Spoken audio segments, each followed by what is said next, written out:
चलिए इस थ्योरम को हम लोग कर ही लेते हैं क्योंकि बहुत ही ज़्यादा इंपॉर्टेंट है और मैं कोशिश करूंगी कि आप लोगों को ये फंडामेंटल थ्योरम ऑफ अर्थमेटिक याद करवा पाऊँ। अगर मैं याद नहीं करवा पाई तो कुछ नहीं, आप लोग इसको लिख लीजिएगा और खुद से याद कर लीजिएगा। क्या इसके अलावा और कोई ऑप्शन है आपके पास? चलिए देखिए क्या है, state and proof fundamental theorem of arithmetic. तो सबसे पहले फंडामेंटल थ्योरम ऑफ अर्थमेटिक कहता क्या है ये आप लोगों को पता होना चाहिए। तो क्या है, every number n greater than 1 can be expressed as the product of prime number in one and only way. ठीक है, क्या बोला जा रहा है कि अगर कोई भी नंबर है n से बड़ा है, ठीक है, n से बड़ा है तो उसको हम लोग एक्सप्रेस कर सकते हैं, उसको दिखला सकते हैं हम लोग प्राइम नंबर के प्रोडक्ट से। सिर्फ और सिर्फ एक ही तरीका है। ठीक है, क्या बोल रहा है, every number n greater than 1 can be expressed as a product of prime number in one and only way. ठीक है, in an one and only way except for the order in which the prime factor occur। ठीक है, except for the order in which the prime factor occur। पहले हम लोग इस statement याद कर लेते हैं, ज़्यादा नहीं याद करेंगे, इन एंड ओनली वे तक याद करेंगे। ठीक है, क्या याद करेंगे, every number n greater than 1 can be expressed, every number n greater than 1 उसको किस तरीके से एक्सप्रेस कर सकते हैं, प्रोडक्ट ऑफ प्राइम क्या है, as a product of prime in one and only way. तो पहले मैं ढक देती हूँ, अब आपसे पूछती हूँ, चलिए बताइए तो फंडामेंटल थ्योरम ऑफ अर्थमेटिक क्या कहते हैं। तो फंडामेंटल थ्योरम ऑफ अर्थमेटिक कहता है कि इसे एवरी नंबर, मतलब पहले हिंदी में बोल देती हूँ, जितने भी नंबर है जो कि n से बड़ा है वो जितने भी नंबर, ठीक है, एवरी नंबर जो कि 1 से बड़ा है उसको हम लोग एक्सप्रेस कर सकते हैं प्रोडक्ट ऑफ प्राइम में वन एंड ओनली वे, एक केवल एकमात्र तरीका है। ठीक है, अब थोड़ा इंग्लिश में, तो every number n greater than 1 expressed as the product of primes one and only way. ठीक है, थोड़ा सा ये भी लिख ही देंगे, थोड़ा थोड़ा करके आपको याद करवा रही हूँ, एक ही बार में याद करवाऊंगी तो क्या बोलिएगा, एक्सेप्ट फॉर द ऑर्डर, मतलब वो ऑर्डर को छोड़ के इन विच द प्राइम फैक्टर आकर, जिसमें प्राइम, मतलब कि अगर उसका ऑर्डर अगर प्राइम फैक्टर है ना तो उसको छोड़ के सिर्फ। ठीक है, एक्सेप्ट फॉर द ऑर्डर, क्या है, accept for the order in which the prime factor आकर, मतलब उस ऑर्डर को छोड़ के जिसमें प्राइम फैक्टर होता है। ठीक है, तो हम लोग ये फंडामेंटल थ्योरम ऑफ अर्थमेटिक समझ गए। अब इसको प्रूफ करना है, एक बार मैं फिर से आप लोगों से पूछती हूँ, फंडामेंटल थ्योरम ऑफ अर्थमेटिक क्या कहता है। तो फंडामेंटल थ्योरम ऑफ अर्थमेटिक कहता है कि जितने भी नंबर है जो 1 से बड़े हैं उसको हम लोग प्रोडक्ट ऑफ प्राइम्स में दिखा सकते हैं, उसका केवल एकमात्र ही तरीका है। बस हम लोग को ध्यान क्या रखना है कि उसका जो ऑर्डर होगा ना वो प्राइम फैक्टर में, उसका प्राइम फैक्टर नहीं होना चाहिए। ठीक है, तो इतना समझ गए। इंग्लिश में कैसे बोलेंगे, every number n greater than 1 expressed as the product of primes one and only way except for the order in which the prime factor आकर। ओके, मैं याद करवा दी ना। चलिए अब प्रूफ क्या कहता है कि अब हम लोग क्या बोला है, किसी कोई नेचुरल नंबर होगा n ग्रेटर देन 1 तो हम लोग पहले एक n नेचुरल नंबर मान लेते हैं, तो let n be any natural number. ठीक है, क्या किए हम लोग, let n be any natural number, let n be any natural number, n not greater than 1 है, so n must have one prime number factor. क्या बोला है, अगर हम लोग एक n नेचुरल नंबर मानते हैं और वो नेचुरल नंबर 1 से बड़ा है तो पक्का उसके पास एक तो प्राइम फैक्टर होगा ही। ठीक है, क्या बोल रहा है कि अगर n हम लोग एक नेचुरल नंबर मानते हैं और n नॉट अगर हम लोगों को बड़ा है 1 से तो सो n must have one prime factor, और उस प्राइम फैक्टर को क्या मान लेते हैं, p1। थोड़ा सा ध्यान से समझने की कोशिश कीजिएगा ना तो फिर आप लोग को ये थ्योरम इतना अच्छे से इजी वे में समझ में आ जाएगा, टेंशन की कोई बात नहीं। पहले क्या, सबसे पहले तो हम लोग स्टेटमेंट याद करवा दी, फिर क्या मानना है हम लोग को, मानना है क्या कि n एक जो है ना वो नेचुरल नंबर है, वो और n जो नेचुरल नंबर माने हैं वो 1 से बड़ा है, तो अगर वो 1 से बड़ा है तो n के पास पक्का एक प्राइम फैक्टर होगा और उस प्राइम फैक्टर को मान लेते हैं p1। तो सो n मस्ट है one prime factor n1, sorry p1 prime है तो p से है तो p1 मान लेते हैं। ठीक है, तो p1 देयर एग्जिस्ट n1, तो हम लोग का उसमें एक n1 एग्जिस्ट करेगा सच डैट, देखिए ध्यान से देखिए, अगर p1 क्या है, p1 प्राइम फैक्टर है। ठीक है, p1 प्राइम फैक्टर है तो मैं आप लोगों को क्या बताई हो कि उसको हम लोग प्रोडक्ट ऑफ प्राइम नंबर में लिख सकते हैं। तो एक n1 जो है हम लोग का n1, उसमें कोई एलिमेंट होगा n1, तो n1 को हम लोग प्रोडक्ट ऑफ प्राइम फैक्टर में लिख सकते हैं, मतलब हम लोग n को क्या लिख सकते हैं, n1 p1 लिख सकते हैं, क्या लिख सकते हैं, n1 p1 लिख सकते हैं। तो there exist n1 such that n equal to क्या हो जाएगा, p1 n1। यहाँ तक आप लोग को समझने में कोई दिक्कत हुआ? देखिए आज से समझिए ये दो theorem, Chinese remainder theorem, fundamental theorem of arithmetic, दोनों में से कोई ना कोई एक टपक ही जाएगा एग्जामिनेशन में, ठीक है। अगर किस्मत अच्छा रहा तभी आएगा ये थ्योरम, नहीं किस्मत अच्छा रहा तो कोई भी अजीब अजीब थ्योरम आ जाएगा जिसका नाम भी नहीं सुने रहेंगे, ठीक है। ऐसे और भी मैं देखूंगी पूरे 5 साल में जितने भी थ्योरम है सारा वीडियो में करवाने वाली हूँ और याद भी करवाने वाली हूँ, टेंशन आप लोगों को नहीं लेना है, टेंशन मैं ले रही हूँ, ठीक है।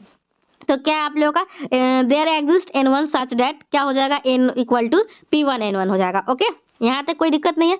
चलिए अब मान लेते हैं क्या अगर N1 1 के बराबर है, क्या है N1 अगर 1 के बराबर है, और ऐसा भी हो सकता है कि N1 आप लोग को 1 से बड़ा है, कुछ भी हो सकता है ना। तो अगर हम लोग का N1 1 के बराबर है तो N इक्वल टू क्या आ गया, P1 आ गया, तो रिजल्ट तो प्रूव्ड हो ही गया, ठीक है। इसको हम लोग इसको लिख ही सकते हैं, n equal to P1 prime number का फैक्टर आ गया, ठीक है। अगर हम लोग का n से बड़ा हो गया तो अगर हम लोग का N1 1 से बड़ा हो गया तो अगर N1 1 से बड़ा है तो इसका क्या मतलब, मैं आप लोग क्या बताइए, अगर कोई भी नेचुरल नंबर है 1 से बड़ा है तो उसके पास कम से कम एक प्राइम नंबर तो एग्जिस्ट करेगा ही ना। तो हम लोग का क्या हो जाएगा यहाँ से, N1 अगर बड़ा है 1 से, क्या है आप लोग का यहाँ से N1 अगर 1 से बड़ा है तो सो N1 है एटलीस्ट 1 प्राइम नंबर, तो मान लीजिए उसके पास प्राइम नंबर P2 है, ठीक है। इसी तरीके से हम लोग प्रोसेस को कंटिन्यू करते जाएंगे। पहले क्या माने, n माने नेचुरल नंबर, और वो क्या मान लिए 1 से बड़ा है तो हम लोग का एक प्राइम नंबर एग्जिस्ट करेगा, मान लिए P1, और हम लोग एक तो उसमें एक हम लोग N1 एग्जिस्ट करेगा। किस प्रकार से N1 एग्जिस्ट करेगा कि n equal to N1 P1 हो गया। अगर हम लोग P1 1 के बराबर आते तो रिजल्ट प्रूव्ड है। अगर P1 1 के बराबर नहीं है तो अगर P1 1 के बराबर नहीं है, P1 1 से बड़ा है, तो इसका क्या मतलब हुआ, फिर N1 के इसके पास N1 के पास एक और प्राइम नंबर 1 से बड़ा है तो उसके पास एटलीस्ट एक प्राइम नंबर तो होगा ही, उसको P2 मान लिए। फिर अब हम लोग क्या करेंगे, there exist N2 such that, तो अब उसमें N2 एग्जिस्ट करेगा। किस प्रकार से एग्जिस्ट करेगा, N2 P2 एग्जिस्ट करेगा, सॉरी N2 क्या है, such that there exist N1, और यहाँ पे हम लोग का क्या हो जाएगा, P2 माने है ना, और N1 हैज एटलीस्ट, वहाँ N1 has at least 1 prime number, तो N1 को क्या लिख सकते हैं, N1 को लिख सकते हैं हम लोग यही N2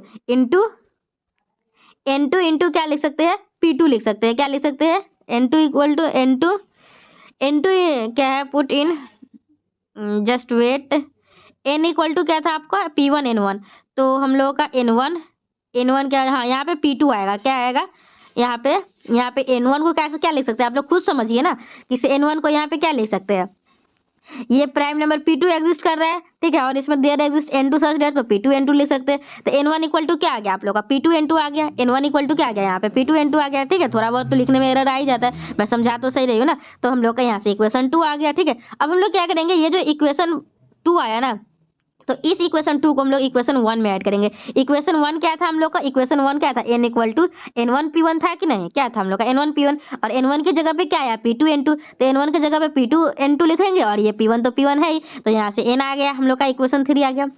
अब फिर से मान लीजिए कि अगर N2 1 के बराबर है, अब फिर से N2 ग्रेटर देन 1 के बराबर है, ठीक है। तो अगर N2 हम लोगों का क्या है, N2 अगर 1 के बराबर है, ठीक है, N2 अगर 1 के बराबर है तो यहाँ N2 1 रखेंगे तो क्या आ गया, N equal to P1 P2, और N को हम लोग दिखा दिए ना क्या, प्राइम नंबर के फैक्टर, इसका जो भी मल्टीपल है वो प्राइम फैक्टर के मल्टीपल है कि नहीं, P1 भी प्राइम फैक्टर P2 भी प्राइम फैक्टर, और इनको हम लोग दोनों के मल्टीपल में दिखा सकते हैं। यही तो कहता है हम लोगों का फंडामेंटल थ्योरम ऑफ अर्थमेटिक। तो यहाँ से क्या हो गया, रिजल्ट इज प्रूव हो गया।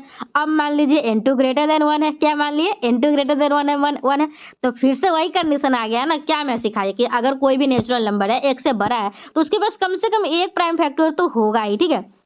कोई भी नेचुरल नंबर है, ठीक है, अगर वो 1 से बड़ा है तो उसके पास कम से कम एक प्राइम फैक्टर तो होगा ही, ठीक है।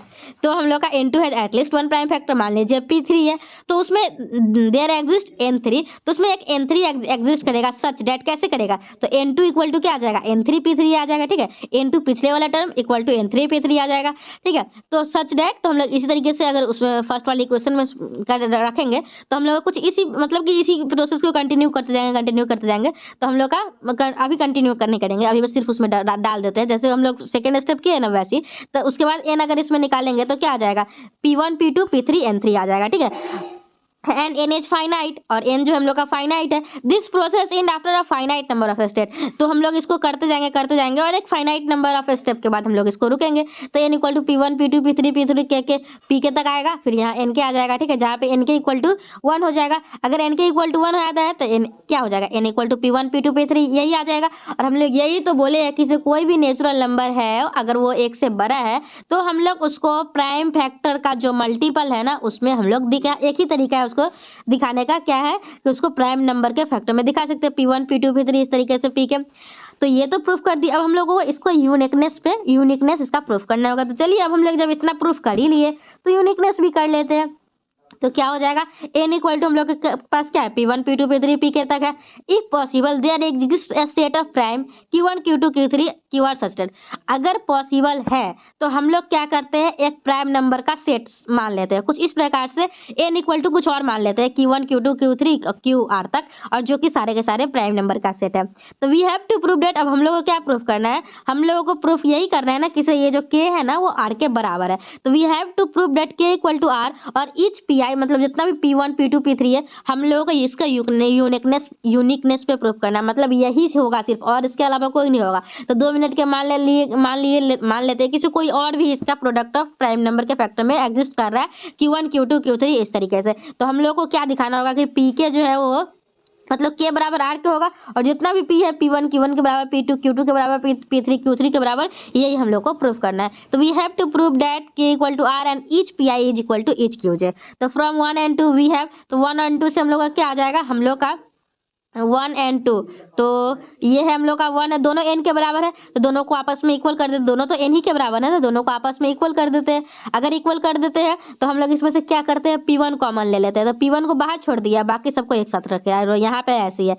तो बाय डेफिनेशन ऑफ डिविजिबिलिटी, तो डिविजिबिलिटी का डेफिनेशन क्या बोलता है कि जो ये P1 है ना वो डिवाइड कर रहा है, किसको डिवाइड कर रहा है, Q2 और Q3 को। मतलब कि ये पूरा जो देखिए बाय डेफिनेशन ऑफ डिविजिबिलिटी, ये जो P1 है ना, P1 ये पूरे टर्म को डिवाइड करेगा Q1 Q3 जितना भी है QR तक, ठीक है। तो आइदर, तो हम लोग का मतलब यहाँ पे सारा है Q1 Q2 Q3 सारा है ठीक है। यहाँ पे मतलब अगर इसको यहाँ पे हम लोग P1 को बाहर छोड़े बाकी सबको अंदर, इसका क्या मतलब है, P1 डिवाइड कर रहा होगा ना इस टर्म को, ठीक है। P1 को अगर इधर करेंगे, इधर भेज देते तो P1 डिवाइड कर रहा होगा इस पूरे टर्म को।